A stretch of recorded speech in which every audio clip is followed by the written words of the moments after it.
जय भीम नमो बुद्धाय. आपण जर आंबेडकर राईट्स चॅनलवर नवीन असाल तर चॅनलला सबस्क्राईब करा व नवनवीन अपडेटसाठी बेल आयकॉन प्रेस करा. आदरणीय सरदार बाबासाहेब आंबेडकर आगे बढ़ो. दादा तुम आगे बढ़ो.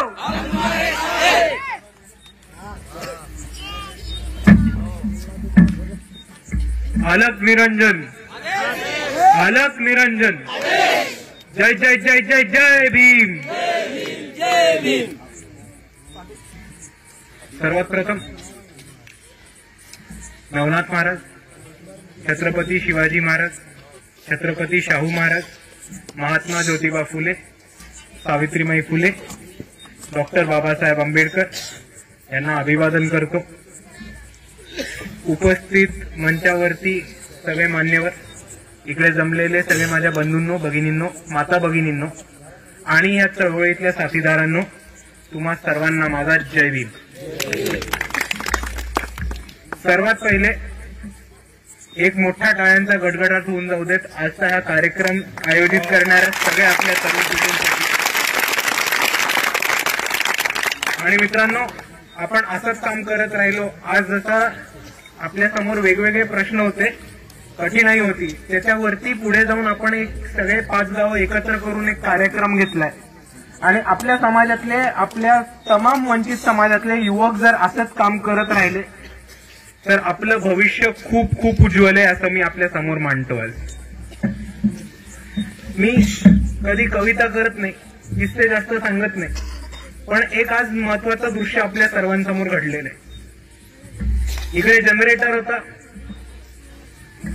तो दोनदा बंद पडला. ते ड्रायव्हर म्हणाले की गाडीतनं खाली उतरायला लागेल नाहीतर पेट घेईल. तेव्हा आपले एक दादा इकडे बोलत होते, माईक चालू नव्हता, त्यांचं भाषण पूर्ण केलं. आपण सर्वांनी त्यांच्या भाषणावरती मोठ्या टाळ्यांचा गडगडाट दिला. त्याच पुढे जाऊन 2 पोरं आपली लगेच जाऊन आकडा टाकला, सभा चालू केली.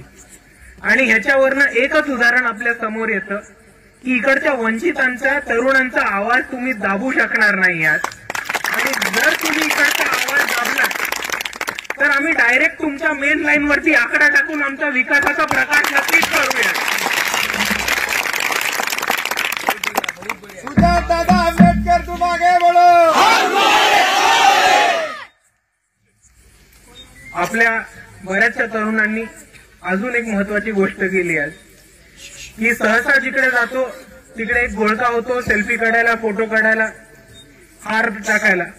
पण इकडच्या तरुणांनी एक खूप चांगलं काम केलंय की घोळका केला तर इकडच्या समस्या ज्या आहेत, ज्या प्रश्न आहेत त्याच्यावरती चर्चा करायला आणि आपल्या गावाचा विकास करायला.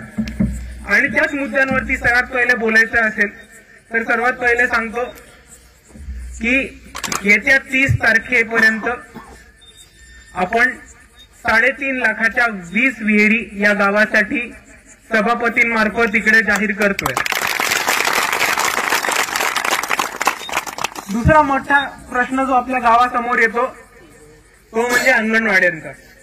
आपल्या अंगणवाडीचं बांधकाम झालंय, फक्त आतमधलं काही काम बाकी आहे.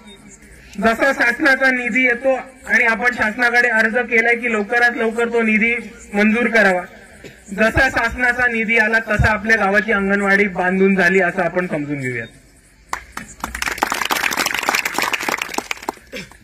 तिसरा मोठी समस्या आपल्या गावासमोर येते ती म्हणजे रस्त्यांची. तर जिल्हा परिषदेमार्फत, डीपीडीसी मार्फत आपण ताबडतोब पुढच्या 3-4 दिवसात एका अधिकाऱ्याला आपल्या गावात घेऊन येऊयात आणि त्यांना आपल्या रस्त्याची हालत दाखवून ताबडतोब त्यांना रस्त्यांवरती काम करायला लावूयात.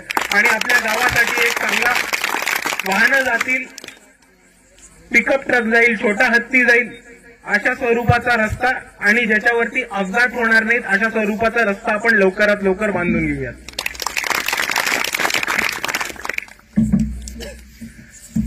आपण पंचायत समिती मार्फत आपल्या गावासाठी 5 लाखापर्यंत निधी उपलब्ध करून दिलाय आपल्या गावाच्या नाल्यांचा प्रश्न सोडवायला.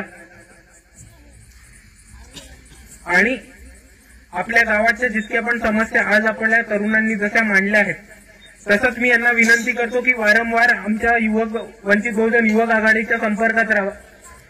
दादांना मी माझा नंबर सुद्धा दिलाय, काही लागलं तरी थेट कॉल करा आणि आपले जितके पण समस्या असतील, आपले जितके पण प्रश्न असतील त्याच्यावर आपण थेट ऍक्शन घेऊयात, आवाज उचलूयात आणि आपणच सगळे एक होऊन आपल्या गावाचा आपणच आणि आपल्या समाजाचा आपणच विकास करूयात.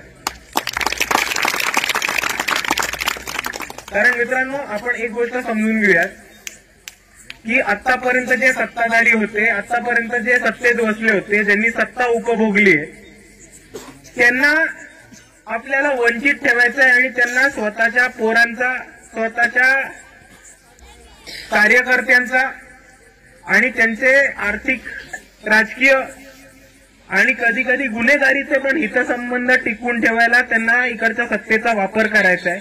तो त्या सत्तेचा वाटा आपल्यापर्यंत पोचू नाही देणार आहेत आणि ह्याच्यावरतीच आणि ह्याच्या विरुद्धच काम करायला उठली आज वंचित बहुजन आघाडी.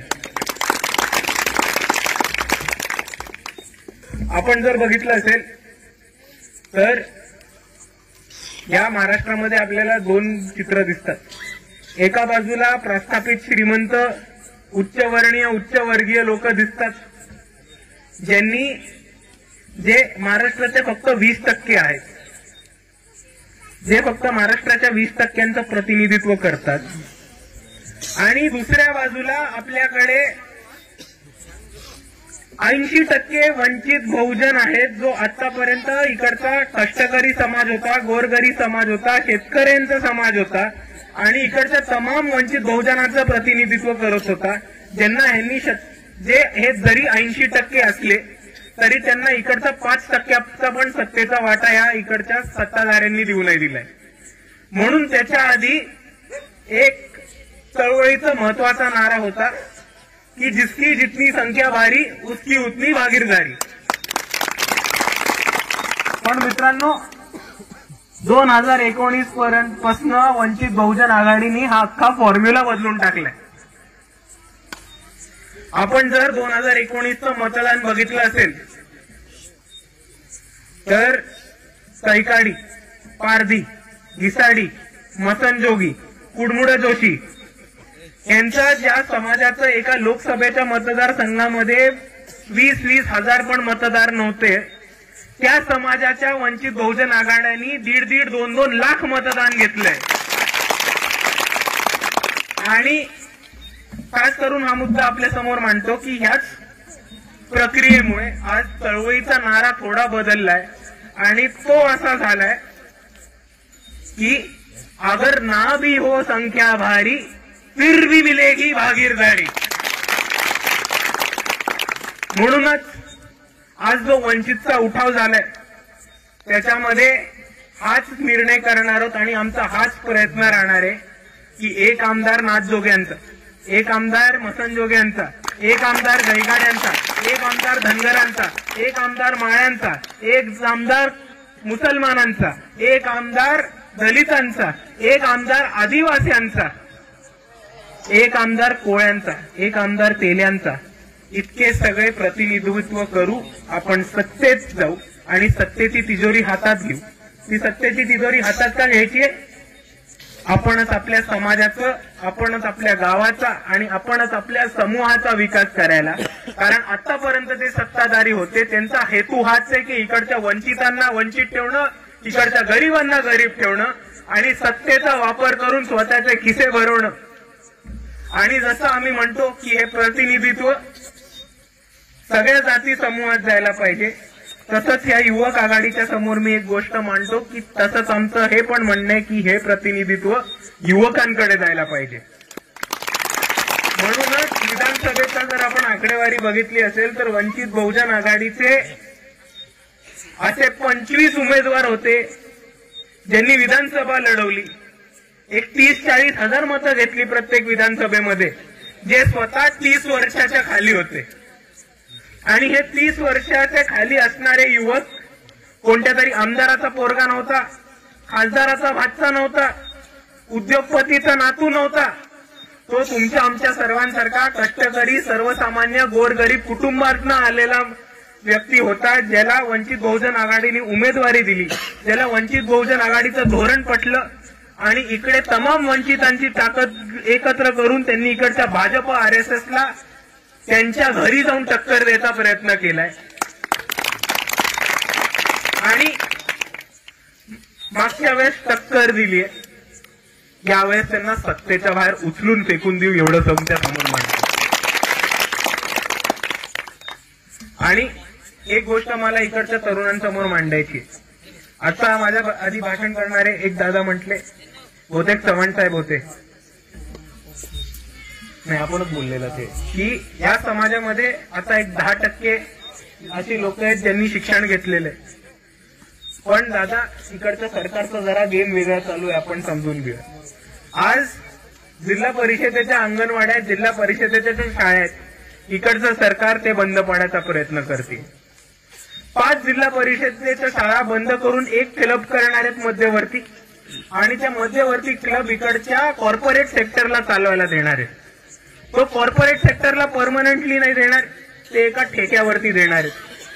आता सर्वात पहिले मला एक सांगा की झडपीच्या जिल्हा परिषदेच्या शाळांचं खाजगीकरण होतंय कशाला, आणि ते होतंय तर इकडच्या कॉर्पोरेटला कशाला देत आहेत चालवायला, ते पण देत आहेत ठेक्यावरती.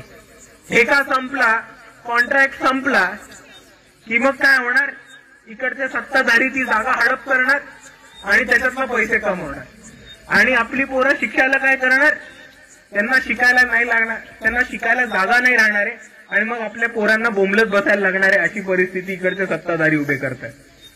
दुसऱ्या बाजूला आपण पश्चिम महाराष्ट्रामध्ये, विदर्भामध्ये, मराठवाड्यामध्ये कधीही फिरा, आपल्याला दररोज प्रवास करताना रस्त्यावरती पोरं पळताना दिसतात की नाही? ती कशासाठी दिसतात? आर्मीसाठी, पोलीस भरतीसाठी ट्रेनिंग करतात. इकडच्या शेतकऱ्यांच्या, गोरगरिबांच्या, कष्टकरी समाजातल्या तमाम आई वडिलांची ही अपेक्षा असते की आपला पोरगा ट्रेनिंग घ्यावं, शिकावं आणि स्पर्धा परीक्षांमध्ये जाऊन किंवा वेगवेगळ्या मार्गांनी त्यांनी स्वतःचा विकास करावा, अधिकारी बनावं, एक सरकारी नोकरी उचलावी. पण आज या सरकारी नोकरी स्पर्धा परीक्षेच्या मार्फत लोकांनी घेण्याचा रस्ता इकडच्या सरकारने बंद केलाय. कारण इकडे ह्या लोकांनी कंत्राटी भरती जेव्हापासून चालू केली आहे, त्यांनी आपल्या पोरांच्या नोकऱ्या ठेक्यावरती द्यायला सुरुवात केली आहे. आणि आपण जर ह्यांचं षडयंत्र समजलं तर बाबासाहेबांनी आपल्याला सोपं एक नारा दिला होता की शिका, संघटित व्हा आणि संघर्ष करा. यांना आपल्या संघर्षाची भीती वाटतेय, आपल्या संघर्षाचा विचार करूनच यांची टार फाटतीये. म्हणून यांनी काय षडयंत्र रचलंय, यांनी हे षडयंत्र रचले की ह्यांचं शिक्षणच थांबूयात, यांचा विकासाचा मार्ग बंद करूयात, आणि यांनी या समाजांनी कायमस्वरूपी गरीब राहावं, वंचित राहावं आणि इकडच्या प्रस्थापितांच्या खाली जगावं, म्हणून त्यांनी हे षडयंत्र उभं केलंय. पण मित्रांनो, तुमच्या समोर एक गोष्ट मांडतो की आम्ही हे ह्यांचं षडयंत्र पूर्ण होऊ देणार नाही आहोत. इकडच्या गोरगरिबांसाठी, कष्टकऱ्यांसाठी, शेतकऱ्यांच्या आणि तमाम वंचित बहुजनांच्या लढ्याचं आम्ही धोरण उचललंय. आणि तुम्ही फक्त आम्हाला साथ द्या, इकडच्या भाजपला आपण सत्तेच्या बाहेर उचलून निघू आणि तमाम वंचितांचा सत्ता स्थापन करू. आणि जाता जाता तुमच्या समोर एकच मुद्दा मांडतो, तो म्हणजे एक महत्वाचा विषय अजून एक असा आहे की आपल्या गावामध्ये जातीचे दाखले मिळत नाहीये. आणि हा फक्त आपल्या गावाचा प्रश्न नाहीये, तर हा प्रश्न तमाम महाराष्ट्रातल्या भटक्या विमुक्तांचा प्रश्न आहे. आणि म्हणून आम्ही म्हणतो की वंचित बहुजन आघाडी एकदा विधानसभेत आली की कायदा बनवून तमाम भटक्या विमुक्तांच्या जातीच्या दखलाचा प्रश्न हा आपण महाराष्ट्र सरकारमध्ये कायदा बनवून, GR बनवून पास करून घेऊयात. आणि जितके पण भटके विमुक्त असतील, वंचित असतील, त्या सर्वांचा विकासाचा मार्ग उघडा करूयात. एवढं म्हणून मी माझे 2 शब्द थांबवतो.